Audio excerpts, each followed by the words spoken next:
Welcome to the future of automobile excitement. Dream Car Joyride Corporation presents the Tigo Dream Car Joyride Automobile Theme Park. Located in the heart of Orlando's theme park corridor, Dream Car Joyride fills a unique gap in the Central Florida amusement market. Whether you're a luxury car enthusiast or an automobile industry insider, Tigo Dream Car Joyride has something for everyone. Experience the thrill of driving high-end, luxury, and sports cars on our exclusive 3-mile controlled driving courses. At Tigo, we share your passion. We've attended many car shows, always wishing we could drive or even sit inside those incredible cars displayed behind the ropes. At Tigo, everyone will have the chance to drive any car in the park. You are the VIP. Dream Car Joyride Incorporated, where dreams and driving passion meet. Visit us and start your engine at the greatest auto show experience. For more information, visit dreamcarjoyride.com. See you there. Another episode of the Hip Hop Uncensored podcast. I'm your brother Ogad from Hip Hop News Uncensored, and sitting across from me is my co-host. What up, y'all? It's your man Sam, and CEO of All Hip Hop News. You're in the building for another edition of the Hip Hop Uncensored podcast. We got a special guest in the building, cuz I'll let you go ahead and get an introduction. Zayd in the building. How you doing, brother? My brother, Jersey. Yes, sir. Jersey, stand up, baby. Jersey, stand up. Another day in paradise, man. I'm blessed to be. Great. So that's like I told you how we do the interview. We like to always kind of just get familiar with our guests first. First of all, how you doing? And then we'll jump right into it, man. I'm good, man. It's rainy today, but not bad. Can't complain. I'm in another state. I'm in Arizona, but it's can't complain, man. I'm like I said, I'm blessed to be on your platform, and you know, I don't know what else to say. Yeah, you good. So let's you grew up. You said you grew up in the Newark area, if I'm not mistaken. Talk about hospital. Talk about that and how that kind of growing up. Obviously, in Jersey, we know how Jersey is. North Jersey, we're in South Jersey. Talk about how that molded you into the person that you are, and give us a little bit of your childhood experiences, if you can. So I was born in Beth Israel Hospital, Newark, New Jersey, and I spent most of my time either in Newark, New Jersey, or Irvington, which is right next door, and 3868 Stuyvesant Avenue, Irvington, New Jersey. Spent most of my younger years there. Rough neighborhood until once crack hit, and he just got ridiculous because Irvington used to be a blossoming place for the middle class people, and then when crack hit, it all changed. Growing up in New Jersey, especially Newark and Irvington, it wasn't bad. It was just, I predominantly was around black people and Hispanics, right? But growing up in Jersey, it has the checks and balances. So the checks was, I knew I was in a black community. I knew I belonged to a certain degree. But when you start opening your mouth to certain things that becomes a problem because, anyone who's been in poverty, no matter if it's in Jersey or whatever, if you're smart and they're not, that's your mark, unfortunately, your target. And being a smart guy in the hood, I had to say less in order to survive. I had to play the dumb card in order to survive. Because I got beat up a lot. Being a kid who was chunky, wearing glasses most of my life, and learning, and I was lighter than this back in the day. So I had to deal with that turmoil, and dealing with that was not easy. But it did. If I didn't go through that, it wouldn't make me who I am today. So, it has the checks and balances in New Jersey, and with that, I learned to cultivate who I am and keep a lot of stuff inside. Because I used to read a lot of books, to escape the mindset of the poverty-stricken neighborhoods of Irvington. And going through that, I got through it by reading books, watching movies, videos, whatever, and it worked out for me. Right.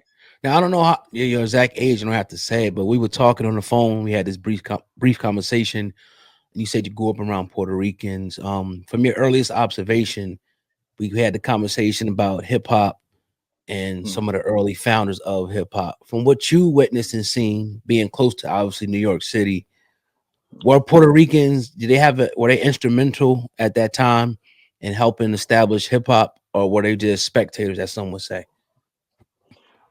To begin, they were Yeah. spectators. Okay. Because if you are this, we're going by history here. So if you're talking about history, Mhm. if you are immigrated into this country and you bring your culture into this country and it's not taken lightly, then you have to do what the Romans do. So, and I'm not saying nothing towards Puerto Ricans per se, but since that you're talking about Puerto Ricans, they were spectators at the time. They adapted, and they did bring something to hip hop. They did, but they were not. They would. I would agree with Tariq Nasheed and others that foundational Black Americans, or whatever you want to call them. We started this. We started everything for the most part on historically. But I would Mhm. not say that they didn't bring anything. They did. They breakdancing, all of that. I mean, once you see someone do it and you master what they did, then of course you can take credit for it. If you think about the Pythagorean theorem, right? He's the father, so-called father of mathematics, right? But he didn't create mathematics. He just brought it to the world. You know, who taught him?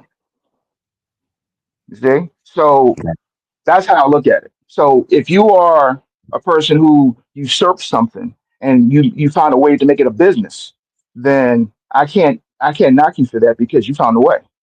Now, unfortunately, um, as far as Black people is concerned, I mean, we are, no matter how we look at it, forget about the past. Let's talk about the present. Are we doing anything now to make it better? Are we more conscious now than we were before? Are Right. we? Yeah, we were the gods and kings of the past, but are we that now? Because if the answer is no, who is, right?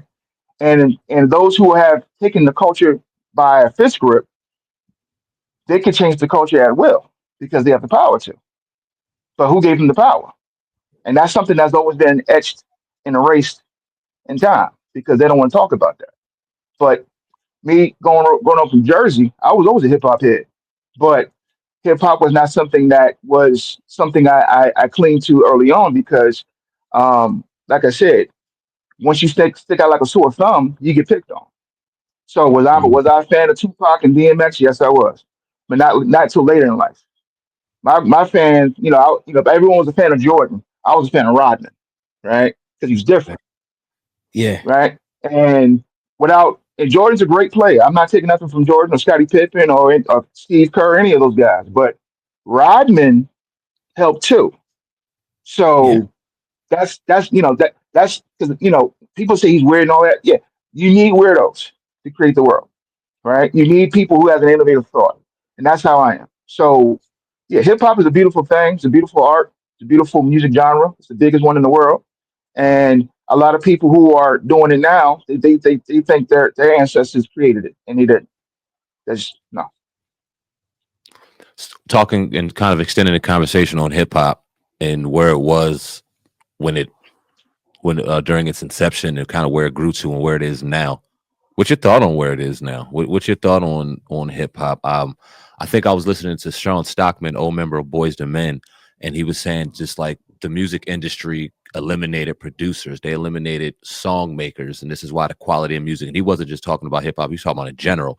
The quality of music and the quality of sound that we were accustomed to hearing 20, 30 years ago is no longer prevalent in today's music. So just talk about just the quality of music from where you kind of grew up listening to it to where it is now, in particular hip hop. I'm an '80s baby, so for me, I grew up half of my life on analog and half on digital, right? Mhm. Half internet, half whatever you want to call it. So when I first started, I was listening to conscious hip hop, right? Mhm.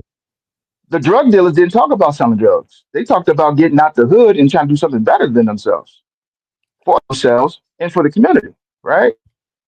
But if I grew up in 2000 or mid 2000s, right, they'll think that their artists now are the best. Why? Because that's what they grew up on. You are the sum total of your past thoughts, experiences. You're the sum total of that. So for me, the music today, um, I'm not gonna say it's bad. I'm just gonna say it's entropic. So Empires rise and fall, right? So when it comes to this music, it eventually will be a classic, like how Ja Rule or 50 Cent are classics to us, right? Even though I'm thinking, wait, that was 20 years ago? Yeah, it's 20 years ago. But Yeah. I'm not gonna say it's all bad because if you can bypass the ratchetness and the ignorance of what you see, that's all illusion because none of them are actually living that day. Method Man said it in a rap song. He says 80% of rappers are fake and so is they change. So I'm saying that it just depends which you vibe with because nowadays it's just trap beats and drill beats and simplifying the lyrics. But rappers are art form anyway. So I can't knock these people for making bread and making money off the music, even if I don't like it. So I'm torn between that because I came from an era where it was conscious music compared to now. So I always would be biased towards that to what's going on now. Because for me, it's not the same. My son, he likes Juice World. I like Juice World too. I didn't know nothing Mhm. about him until he died. And then I listened Right. to some of the songs. I was like, oh, this dude's pretty deep, right? Takashi 6ix9ine. Mm, mm, Mm. mm. But Right. there's a lot of goofies out there doing the same thing he's doing, and it's working Mm. because it's Hmm. a trend, it's a fad, it's something that has to be done, right? I mean, I don't know how many people, especially in the tri-state area, was not doing a wave cap with the fitted when 50 Cent came out. Yeah. Everybody was doing that, John, bro.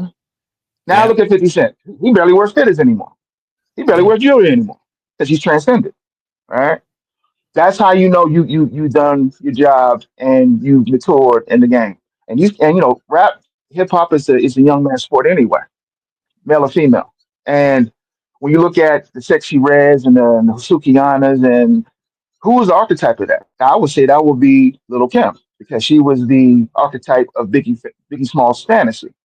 She wasn't like Mhm. that. It was a girl who was going to Catholic school. And then he said, yo, now she look like a dominatrix. And that sold because first time in hip hop, we never seen something like that. So we can't even blame the kids how they are today because who did that?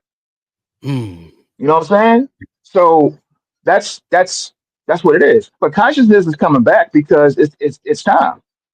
You know, ignorance is bliss if you stay in it. And we're all waking up, no matter where you at in life, the degrees of your education or intellect, you're going to understand that this is all an illusion. None of the Cardi B's and them, they're not real. They just doing that because of a paycheck. Just like our person would put on another mask when they go to work to clock in because they ain't trying to get in trouble that day. You're gonna, as black people, we have the white voice, as they call it, the interview voice in order to get through, get by. Hey, how you doing, Tom? How you doing, Bob? How you doing, Chuck? That Yeah. thing. And then when you get home with your homeboy, hey, what's up, dude? How you doing? You know what I'm saying? I mean, Yeah. Yeah. and then when you by yourself, you're like, man, let me go do my nerd stuff and go watch Star Wars, or whatever your thing is. You know what I'm saying? So Mm. everyone wears a mask. It's just if you understand this is all an illusion, then you'll be fine. Right. And I was gonna ask you just about that, about the female hip hop. I'm glad you touched on it a little bit. Um, what effect though? And obviously the male artists, the gangster rappers had an effect, the drug rappers, the over sexualization. You talk about the Little Kims and Nicki Minaj's, Sexy Reds, your Glorillas now. What effect do you think does that have on not necessarily us, because we get it, but the younger girls that want to emulate, these women in their sexual, acts that they do and talk about?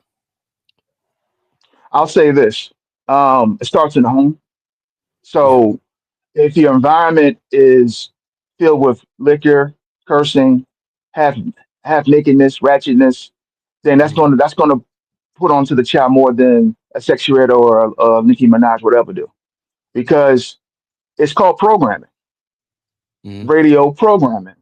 Okay, that says it all. But if you are drenched in listening to that type of music, I mean, music will dictate how you are emotionally. Yeah. But at the end of the day, it's dependent on you. So it's like the devil will always say, I didn't make him do it. I gave him a choice. Well, was there only two choices or were there more? You can't blame something that's been put in front of you just because. Like a lot of people will say, especially men will say, I hit. Okay, most men will say that because who they're around. But let's be honest. Do you want a woman who's that easy? No. Do you want a woman? You want that woman to be the mother of your kids, your wife? Do you want? Can you honestly feel good for her to be a trophy wife dressing like that?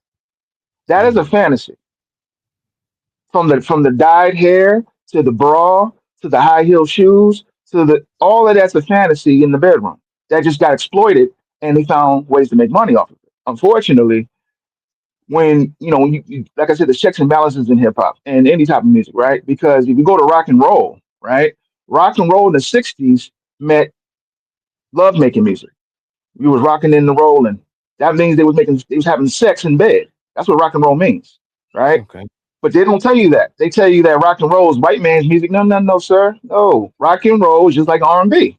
It's just a higher frequency. That's it. Jazz meant jackass music. Why? Because people who were famous in it had big nose, big lips, big ears, like a donkey. And what do you call it? What's another name for a donkey? An ass, a jackass.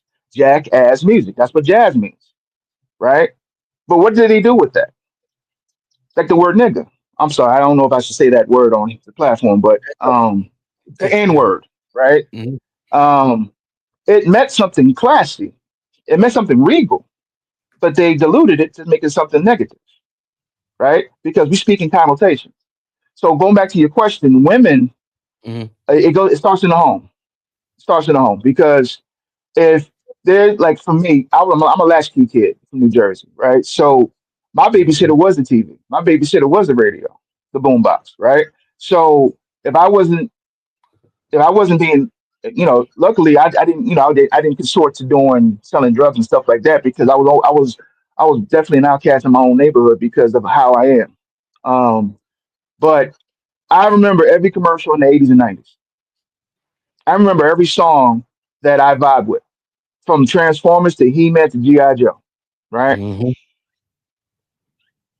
But did I want to be a soldier? No, no. Right. Did I want to have did I want to have that He-Man haircut and say I have the power? No. I love that show. Yeah. Transformers. I'm not a robot. I'm a black man in this country. I'm not trying to be a robot. But the esoteric side of it, right? I have the power. That's strong. If you know what that means. Robots in disguise. That's a lot of us. It's a lot of robots out here. They'll do what they do on TikTok and Instagram. That's a robot, a person with no soul, who's doing what they told with no emotion. And these archetypes, like a sexy Ratsukiana, they just doing what they were told to do, like a robot. But if you really Mm. ask them the question without all those cameras, you'd be surprised how true and really what they are. VL Underground. I've been reading that under your name and kind of curious. What is VL Underground? Talk about that a little bit. Yes, sir. So V stands for versatile, L stands for line, or like a collection. And underground is what you can't see.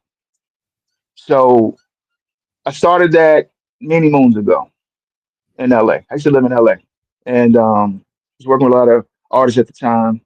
And we actually had a deal on the table, but then it fell through because that's what happens in the business. And I said, you know what? I'd rather focus on the talents of a person rather than seeing what the person looked like. So what I did was because I'm a writer by my niche is writing. So I would write a song, right, and then I will get someone to sing on it or rap on it, and then I'll get a producer to find what makes it flow. And I started that with music.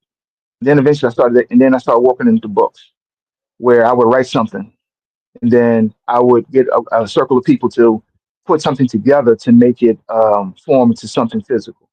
So I had a thought in my head. I wrote it down, some notes, did some research, and then I made it up to something that I think can be tangible to sell. So underground is you don't know who is the person. You don't know who the person who's writing it. You don't know who the person is singing it, and that's the idea. I want to keep it specifically talent. Like if you like the person's voice or the lyrical content or the way the book is written, good. You're not focusing on the person's color or ethnicity or background. You're focusing on the song. So that's why I made it call that's why I call it the Underground. Dope. When did you what was the brainchild behind starting it, and where how deep into music did you want to go originally? Deep as I can go, deep into the Mm, subconscious. So, like I said, when I was younger, in order to escape the mindset of poverty of the hood, I would read books, I would watch movies, and I would write. Right. When I moved to LA, I was there for almost 10 years, and I did a lot of ghostwriting back then, and but because I wasn't part of the Writers Guild, I couldn't ask for more money. I can only get at face value what I think I was worth, and I took it. I took everything that I experienced in my life and I wrote it down, whether it be in a book or on a song, every book, and I just dig deep, and sometimes the thoughts that I had accumulated from the stuff that I watched in movies or the books that I read. And stuff that I didn't even know existed in my mind just came out. And it just became that.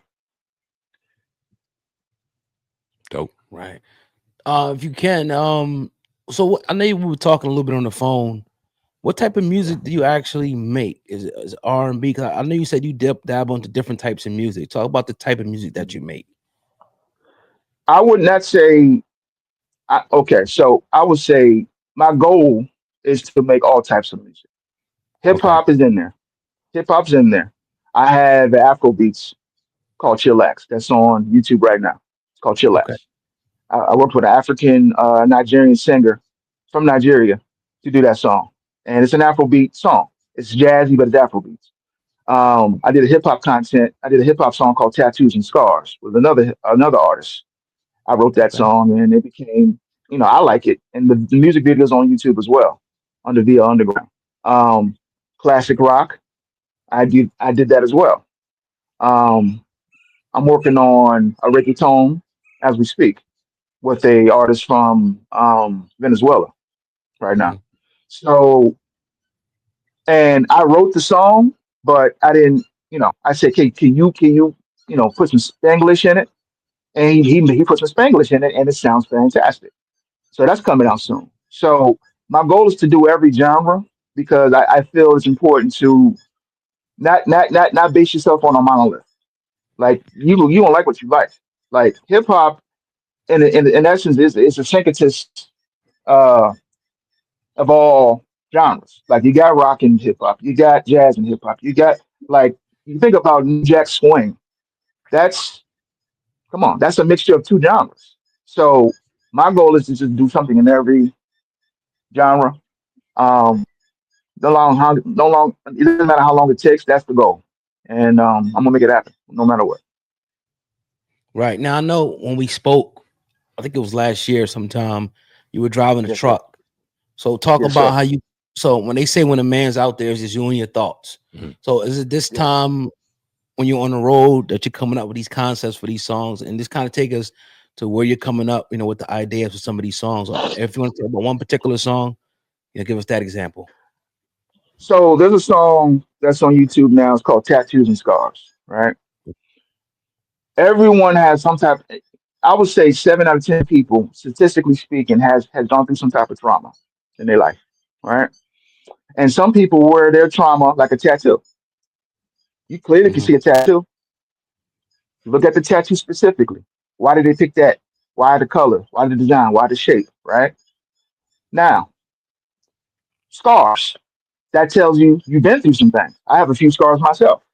Right. Hmm. I've been shot. I've been stabbed. I've been poisoned. Right. So I said, let me simplify a song and talk about something specific that everyone goes through. Everyone nowadays have a tattoo for the most part, right? Hmm. But also, if they don't, they have a scar, which is a sign of trauma. So I said, let me write something about that and get a hip hop artist to put something to make it very je ne sais quoi, I should say, and it turned out to be a good thing, right? Um, I wrote that from the heart because for me, not just being on the road, but my past experiences that I've been through. You ever been robbed? That's a traumatic event. You ever been beaten before or mobbed on? That's a traumatic event. If you ever been through war, traumatic, right? PTSD is real. So I said, let me talk about that in 32 bars. So I did. That's just one example, but to answer your Right. question. As far as into my thoughts, I do that anywhere. So being a truck driver, um, I'm always alone. But in everything that I do, I'm always alone. So I used to be a prison guard. I was alone doing that most of the time. I was working graveyard shift, right? So what am I doing to stay up? Writing, thinking, right? If I go to Walmart looking for stuff, I usually just meander through the aisles just because I'm trying to have a vantage point to where I should go with my Mhm. current project, and that's just how it works for me. Any writer would tell you that, or any person in the arts would tell you that sometimes it's just sitting in silence and you get these ideas. Like there's a bird in my backyard right now. I can Yeah. I can come up with a concept with a bird. All I got to Right. do is just write it down and make something happen. Like I'm currently writing a song right now because the Los Angeles fires just happened, right? And I used to live in LA. I used to go to Pacific Coast Highway all the time. So I'm writing a song about the Pacific Coast Highway because if you go there now, it's not like it used to be. So, and I'm going to quantify that talking about life, how life changes and what it happens to you in life is like the Pacific Coast Highway. Mhm. Now, on the surface, some may get it, but it's really deep. Everything I do is very layered. It's never topical. It's always layered. Mhm. Right. Now you took your talents into writing as well, Yeah. books. Yes, sir. I'm talking about Yes, sir. when you started to do that as well in your newest project that you have out. Yes, sir. Yeah. You want me to talk about that or Oh yeah, I mean, yeah, talk about if you your book. I know you have a book. So talk about that if you can in the process to developing that. Like where'd you even so start I to think to do that? You know what I mean? I'm into fantasy and sci-fi heavy. So Okay. for the black nerds out there, everybody pretty much know what Game of Thrones is. Everyone knows what Lord of the Rings, Willow, right? Robin Hood. But where's the black essence of it? Like the Moors were there. They don't talk Right. about that. Moors Right. pretty much made Europe what it is today. Mhm. They don't talk about that. So I said, let me make a fantasy about a boy named Tariq, because Tariq in Arabic means path, right? That's what Tariq means in Arabic, means the path. Al Tariq, um, about a boy who was prophesied to be the the one, so to speak, and he has to go through trials and tribulations, just like everyone else, like a kid, in order to be what they are today. In order to do that, they have to. I chronicle what he does. He meets certain people. His father, his mother, their king. She's a queen. She was barren for many years, and then the father he went on a battle and fought a war, and he won the war, and then he saw this witch who told him that he was going to have a kid, and he's been trying for years to have a kid, and he was like, I'm gonna have a kid. There's no way. And she said, on the next blue moon, you'll have a kid. They did, and he was like, what is this? So where did I gather that from? Everything I've ever saw in my entire life. Everything that I ever wanted to be. Because if you look at books, you are the main character. That's where I got it from. If you go and I'm gonna say something that's a little on the shock value, so please forgive me. I don't wanna Yeah. I don't wanna uh insult anybody. But if you look at religious texts, really Hmm. look at them. They talking about you. That's all I'm gonna say. Don't matter what it is. They're talking about you. It's a story. You look up the word story, the definition. Doesn't mean it's big, it's true. It means it's telling you something that's complex and simplified for you to understand. That's it. So I'm doing the same thing with this children's book.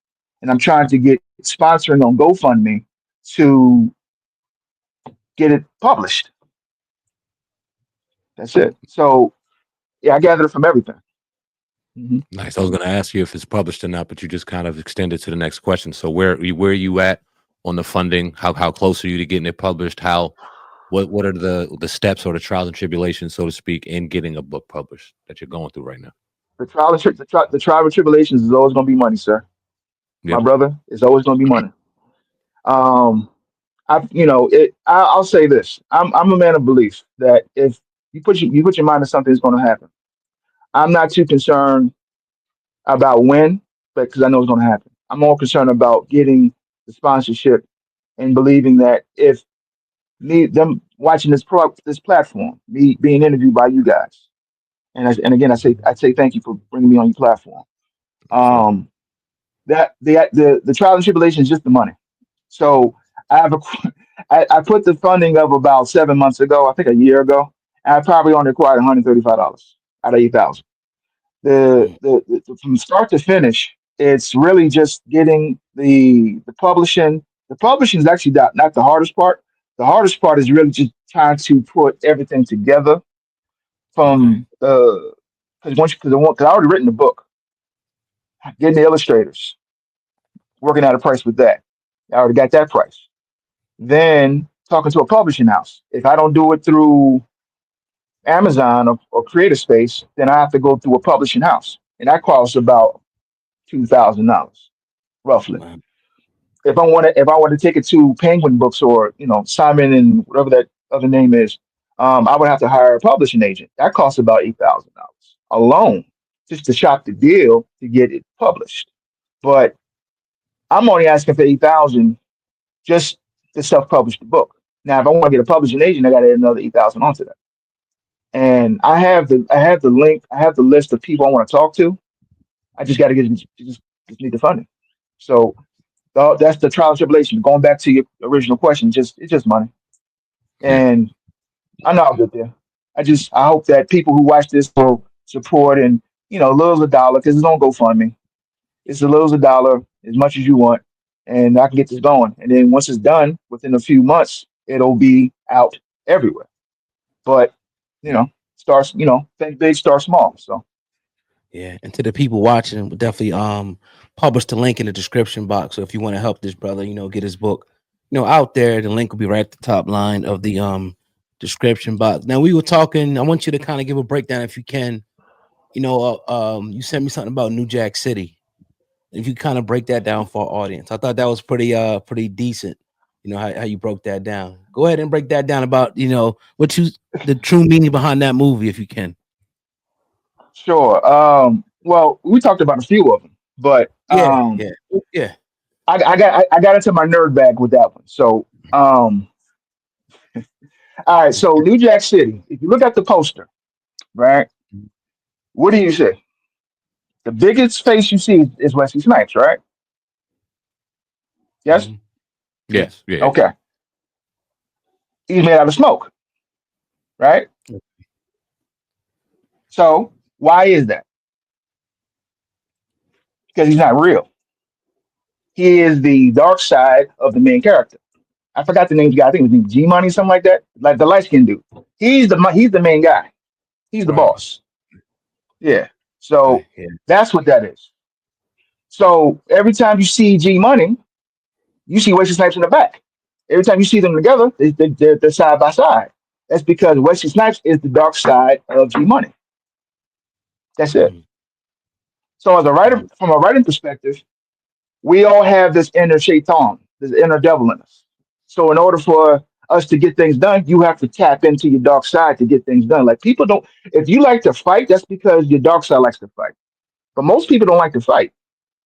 If you like to make mayhem across the world, it's because that's that's your dark side doing that. That's not the good side. Like, this is the higher consciousness of Zayd right now talking to you because I'm tapping into the higher side. But if I start yelling, start talking all this vulgarity, I'm tapping into my dark side. And no matter how civil I may be, dark or light, you can tell based on the content and intentions I put. What did he do in the movie? He was selling drugs. But who announced it? Wesley Snipes, the dark side of G Money. If you go to Jason's lyric, same concept. Bokeem Woodbine's character did not kill his father. Jason did. But why did Bokeem Woodbine go to jail? Because that was the evil side of Jason. Mm. Go to Menace to Society. Menace to Society. Right. Gemini in astrology is that Roman numeral two. So Old Dog and Cain were the same person. Mm-hmm. And the color was blue. Go to Juice. The main character was Omar Epps' character. Everyone else was a piece of him. Like the first one who died, that was his consciousness, right?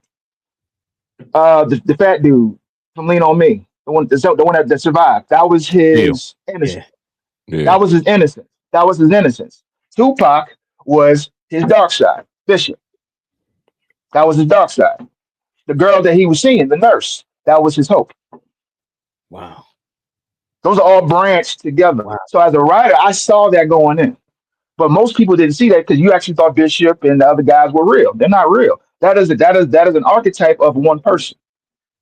All black hood movies are the same for the most part, if you pay attention to the scheme. But that's how all movies are. There's nothing in movies that you can't see that has not been described or talked about and such because of how it is. So, can you hold on a second? I gotta. What was the last thing I said? I said juice, right? Yeah, you were talking about Juice. Yep. Okay. So another Mhm. one, Sugar Hill with Wesley Okay. Snipes and his brother, right? Look at that movie. His brother wasn't real. Okay. His brother wasn't real. So why wasn't it real? Because he was trying to get out the hood because he was tired of doing what he was doing. Right. Yeah. And why was his brother trying to bring him back? Right? Can you hear me? Yeah, we can hear you. Yes, sir. You good? I apologize, guys. Sorry about that. No, you good, man. It's Um, pre-recorded. We edit. You good? Yeah. okay. So look at Sugar Hill. They're wearing red, right? His brother is on the right of him. And no one's really talking to his brother except his father in Sugar Hill. Why is that? Because that is him. Mm. That's him. Pick any hood movie, really study it. The schisms, right? Pay attention to all of that. And you start seeing what and who is the true character of the story is. If you look at Juice, everyone thought it was about Tupac, right? Because he was explosive in that. But when you tap into your dark side, you are explosive. Murder is not something that's natural, but people do it all the time, right? He's never shot a gun before. Remember at the end when he killed Tupac, when Tupac fell off the roof, and the man's like, "You got the juice, man." He said, "Nah," because he killed off that dark side of him. But Mm. before he went to go see Tupac, he went to go see his hope, that woman, the nurse, if you remember, right? Mm-hmm. So that was part of the evolution of enlightenment for us. Now, why is that important? Because if you go to religious texts, if you go to movies, they all saying the same thing. It's about you. It's about you. Why? Because if you can't fix you, you're done. Going back to the story that Sam was saying, with the kids were listening, the women listening to Sukihana and all of that, right? It starts in the home. If there's no organization in the home, they're doomed to fail anyway. If you grew up in a single parent household, well, how you know who you choose in your life is the right one, right? You have to seek mentorship. and I'm gonna get geeked out here. If anyone who watched Star Wars, what did Luke go through in order to be who he is? If you follow Star Wars, if you follow the Matrix, Neo didn't believe in himself until he ran into Morpheus, but he always had an idea something wasn't right. So that's all what this is, and it's about you. So when you read a book, your favorite movie, your favorite song, why do you vibe to it so well? Why does it connect to you so well? It's because they're talking about you. Mind you, yes, it's about the person's thoughts that wrote the song, but why do you vibe with it so well? Because you've been through that same thing that that person been through. That's the bridge. Mhm. That's the connection. Does that make sense, guys? Because I don't want to Absolutely. say too No, much. no, no. For sure. I'm Okay. glad you broke that down like that. Because I never Yeah. looked at it like I told you the other day. I never really looked at it, but I can see it now. Even Minister Society came like this was the dark side. Then the guy with Yeah. Sharif might have been the Muslim guy Sharif that was always a positive in his ear, telling him, how he That's shouldn't do right. this. I see it. And then Jada Pinkett in the movie. Yeah, yeah. That's Yeah. deep, brother. Yeah. Yeah. So for me, seeing stuff like that, it always tells me, what we doing as a collective. We have to tap from within inside. So for me, like, even though I have my new So, Yo.